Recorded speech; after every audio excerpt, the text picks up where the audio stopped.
Hello, everybody, my girls and pals. How are you? How have you been doing?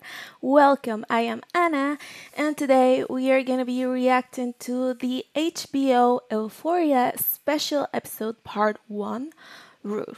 1, 2, 3, funk it. At least that's how I think it's called. Um, Before we begin today, do not forget to hit that subscribe button if you haven't. And also remember to join my Patreon, where you will have access to exclusive stuff like uncut reaction videos, movie reactions, and anime reactions. You can become a patron for just $1 per month. If you like my content and you want to support the channel, besides joining the Patreon, you can also donate via PayPal or buy me a coffee. All of this is gonna be in the description box down below. Oh my god, I've been missing this show so much. If you have not watched my reaction to the first season of Euphoria, it's in my channel. I'm gonna link the videos down below in the description box. Now, it was quite a while, so the quality of those reaction videos is gonna be different.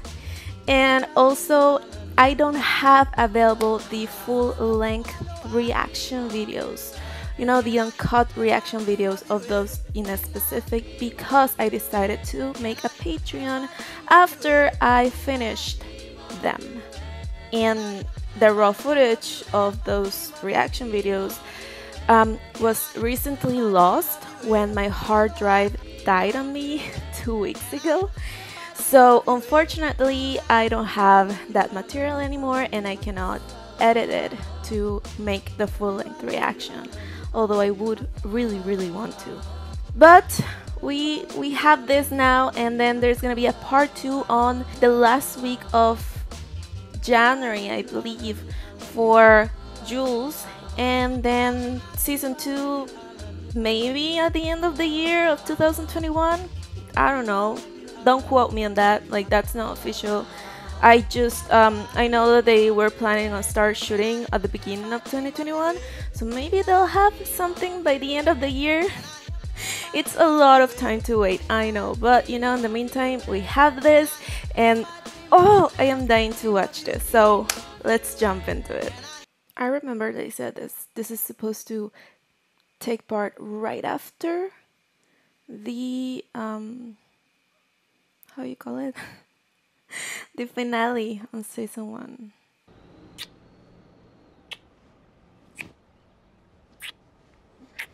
Oh, wait, don't kiss me. I just woke up. Well, it doesn't matter.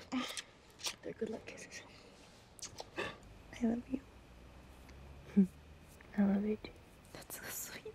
So cute. I'm confused as fuck right now, but this is really cute. Go.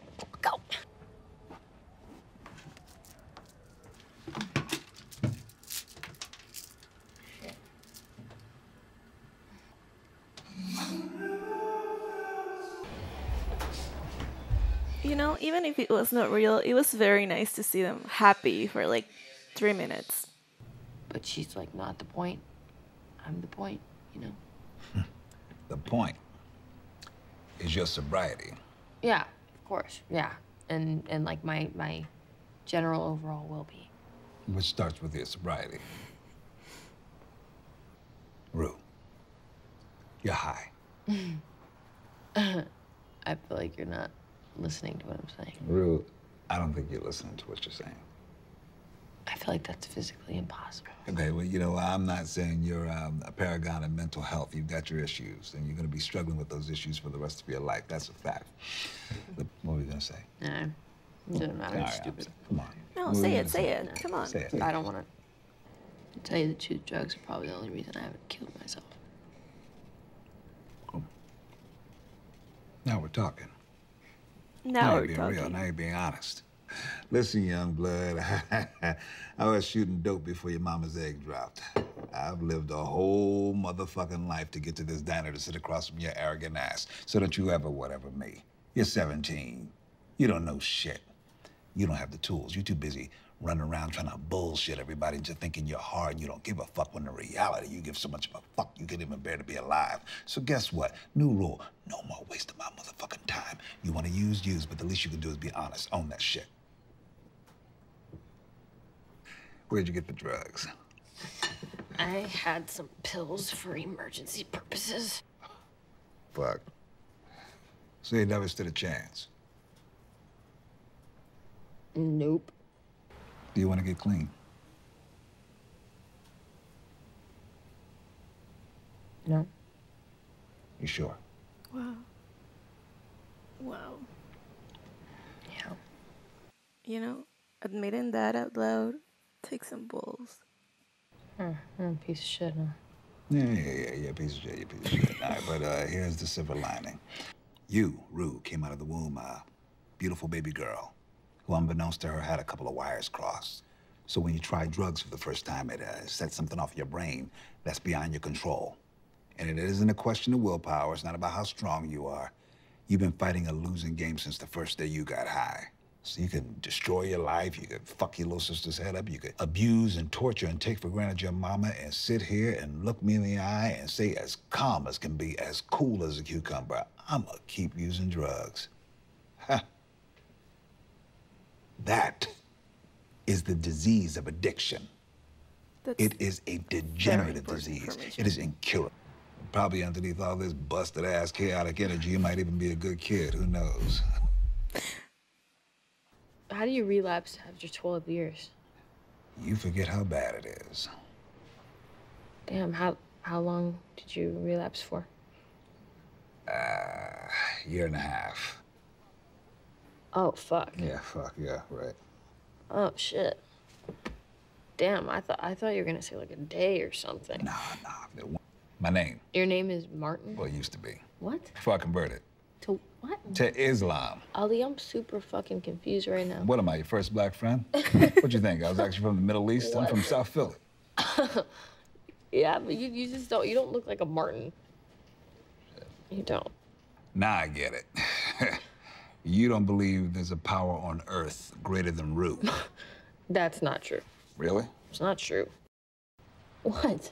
Name another. The ocean. Try again. Shit, I would say any song by Otis Redding is of greater power than that. Ali, I don't believe in God. Guess what? God doesn't give a fuck if you believe in him. He believes in you. Your life has a purpose, right? Well, why does your life have a purpose and my dad's doesn't? But here we are. So what now? I don't know. Maybe I'll start a revolution like Malcolm X or something. Our people matter. And I thought, man, this feels good. Here I am in my favorite shoe stores out here saying, I know you lived a long life. And I know that life ain't always been easy. But here you are at 54 years old, my brother, and I want to say I love you. And I'm like, man, this feels good. And I'm like, thank you, Nike. And then I pick up a pair of these sneakers and I look at the price tag and it says $139.99.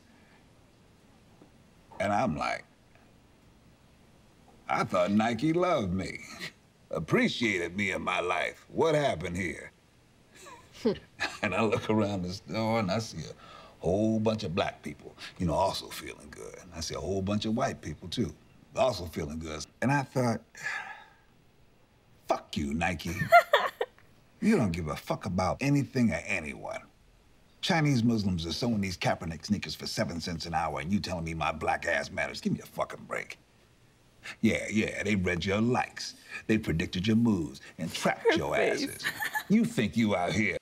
This whole thing just embodies perfectly what it is to be in like 3 a.m., you know, talking to friends or something about deep shit, like everything they're saying, like having a purpose, or is there a God? And talking about capitalism, institutions, about faith, about love, about everything. It's like it's that exact vibe. This is just so good. This whole dialogue is so amazing.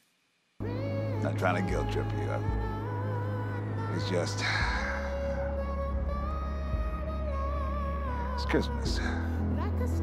Merry Christmas. Tell her I love this show.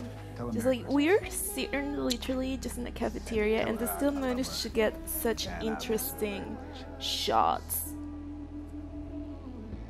You want to know if I was interested in dating or if I was interested in getting clean? Because the answer is yes to both of those questions. But I had to not be in a relationship so that I could focus on my sobriety. Because that's what I wanted, and I didn't have enough energy for both of those. And I wanted to get clean. Everything that's good to you ain't always good for you. I like that.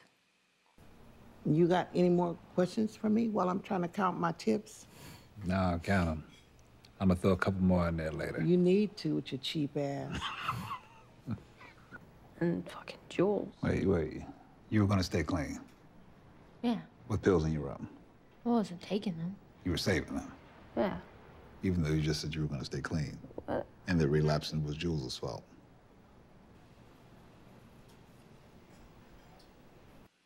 He got you. The night of the carnival, she came over and we like kissed a bunch. Okay, but when did it become a relationship? I just told you that night. It became a relationship that night. Yeah. So it wasn't just kissing. You two talked about being together. What? That's so weird. I mean, we said I love you a lot. I say I love you to my barber. Okay, yeah, but you don't make out with your barber. Even if I did, my barber might assume it was just a casual thing.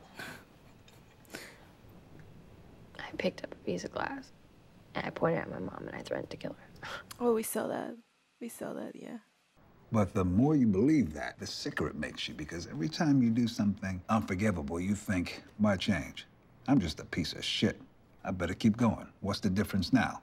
Without realizing that forgiveness is the key to change. It means I'm okay with that. Are you? You're not. That's what it says. But are you okay with that? No. So it's not who you are. And your punishment, the sentence you've given yourself, is that you, Rue Bennett, are beyond forgiveness. That punishment is way too harsh and it's also way too easy. It allows you to keep doing exactly what you're doing without changing because you deserve it. There's no hope. You're beyond forgiveness. So you may as well just fuck the fuck off forever and go down the gutter because that's what this girl, this piece of shit deserves. Oh, but for real. A lot. You're not just saying that. Nah. You promise. Why do you want to know? We were fighting every night. And it got physical. And one night I looked over and I see my two little girls watching. And I thought, here I am, a grown man with two girls, and they just watched me hit their mom in the face. Damn. You still think I'm a good person? Yeah.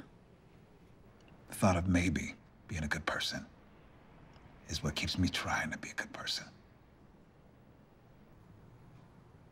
I just don't really plan on being here that long. You said you weren't going to be here much longer. Okay, then, how do you want your mom and sister to remember you? Damn, he hit it right on the nail. Look at her. Look at my baby. My Emmy winner queen. Look at her. As someone who tried really hard to be someone I couldn't.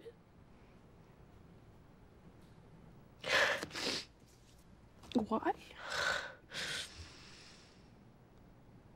I don't know. I just do. Granted, I was a Christian before I became a Muslim, so I've been wrong before. Thanks.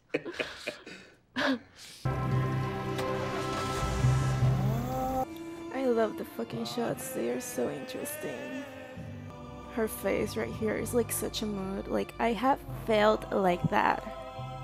I cannot put it into words, but like it felt like the faces she's making right now. Damn. Oh my god, this is crazy. This is literally just dialogue. If you think about it, besides the first scenes of Jules and Rue like sharing an apartment together and all of that, this was all just them talking in a diner. Like an hour long episode of them just talking in a diner. And it was such a good dialogue, so natural, something that you would say or you would hear. It's outstanding. I know I keep saying it, but I just love the shots. It was such a mundane thing, just two people having a dialogue in a dinner that we've seen like countless times in movies and TV, and they made it so interesting, not just with the dialogues but with the shots of them talking and what they chose to show as reactions. And I loved it. I loved it. I think they made quite a few good points. I do think that it was really necessary for Rue to have this kind of talk, to have these points made to her. And it is also a quite important conversation. I know we've had a lot of movies and shows about addictions and how people get over them or how they don't get over them. I feel like it's always the same things. It has come to a cycle where they kind of repeat themselves so much that they don't break through. They don't get to you. Most media say very valid and very true things, but sometimes it really feels like they are just repeating something from another TV show or another movie or another play or something like that. Even books sometimes have this type of issues. And here I feel like they managed to just break through, to just like get to you. And even if you are not struggling with the same thing that Rue is doing, I think what they say is pretty valid for, you know, life, about having a purpose or having a existential crisis of what even matters anymore, you know. It did feel like a commercial or like propaganda to stop using but it's what the character needed.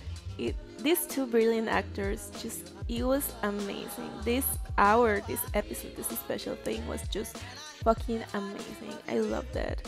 I loved it so much. And I miss Euphoria so much. I can't wait for the next special episode that focuses on Jules. And the next season of Euphoria, I hope it doesn't take that long to come out. I really miss it so much. Well, this was it for today's episode, guys. I hope that you enjoyed it. Thank you very much for joining me. Have a great day, and I will be seeing you around.